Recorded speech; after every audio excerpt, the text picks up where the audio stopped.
Dans le prochain épisode de Un si grand soleil, tandis que Yasmine passe aux aveux, Serge révèle la vérité à Gary. Attention, les paragraphes qui suivent contiennent des spoilers sur l'épisode d'Un si grand soleil diffusé lundi soir sur France 2. Si vous ne voulez rien savoir, ne lisez pas ce qui suit. Lundi 21 mars dans Un si grand soleil. Yasmine passe aux aveux. Yasmine raconte la vérité à Johanna et explique qu'en acceptant de cacher les paquets pour Erwan, elle garantissait la sécurité de Driss. Le problème, c'est qu'Erwan n'a pas voulu en rester là puisqu'il l'a aussi obligé à cacher Kim le long.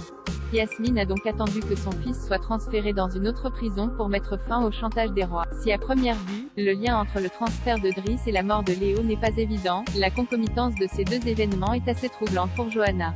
Comme Yasmine est prête à tout dire pour éviter la prison à sa fille, Johanna lui rappelle que ce sont des aveux assez lourds. Même si elle a des circonstances atténuantes, elle s'est toutefois rendue complice de la fuite d'une criminelle recherchée.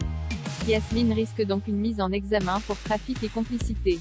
Cependant, tout ceci n'a pas d'importance pour Yasmine qui est prête à prendre tous les risques pour sauver sa fille. Pendant ce temps, Moreau informe Erwan qu'Anissa est en garde à vue pour le meurtre de Léo.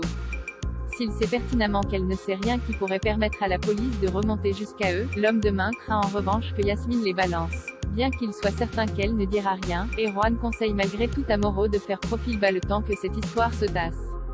Plus tard, Yasmine se rend au commissariat accompagnée de Johanna puis passe aux aveux avant d'établir un portrait robot de Moreau. Non loin de là, Élise interroge une nouvelle fois Kim.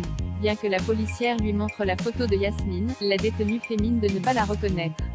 Face à ces nombreuses questions, elle prétend que personne ne l'a aidée pendant sa cavale et qu'elle n'a pas parlé à Erwan depuis leur séparation.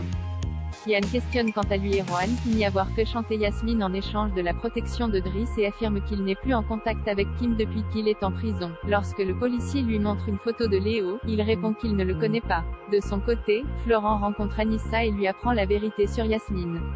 Sous le choc, elle n'arrive pas à croire tout ce que sa mère a fait pour sauver Driss.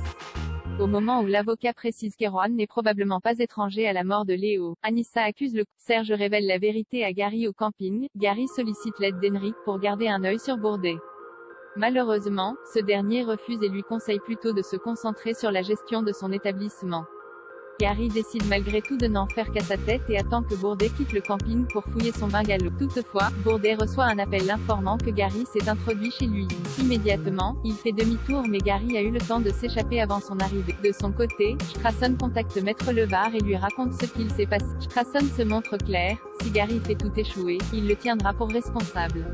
Dans le même temps, Serge reçoit de nombreux messages de Gary qui indiquent être au commissariat. L'avocat se met donc en route et appelle Gary avant qu'il ne fasse une bêtise.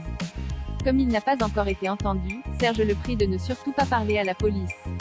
Au commissariat, Serge lui avoue que M. Bourdet travaille pour le ministère de la Justice.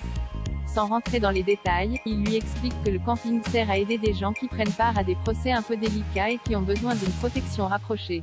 Il précise ensuite que Bourdet est un policier qui assure la protection des Janson. Gary promet alors de garder le secret. De retour au camping, Gary demande à Blamont d'arrêter de suivre les Janson et puis présente ses excuses à Bourdet pour avoir fouillé son bungalow. Trouvant qu'il fait un travail formidable, Gary jure de garder le secret puis indique qu'il peut compter sur lui. De son côté, Bourdet lui signale qu'il a failli griller leur couverture et que ce genre de comportement peut avoir des conséquences catastrophiques pour tout le monde. Pour Gary, tout ceci ne serait jamais arrivé s'il s'était montré un peu plus discret. Des propos qui ne plaisent pas du tout à Bourdet qui lance avoir été formé à briser les os avec une seule main.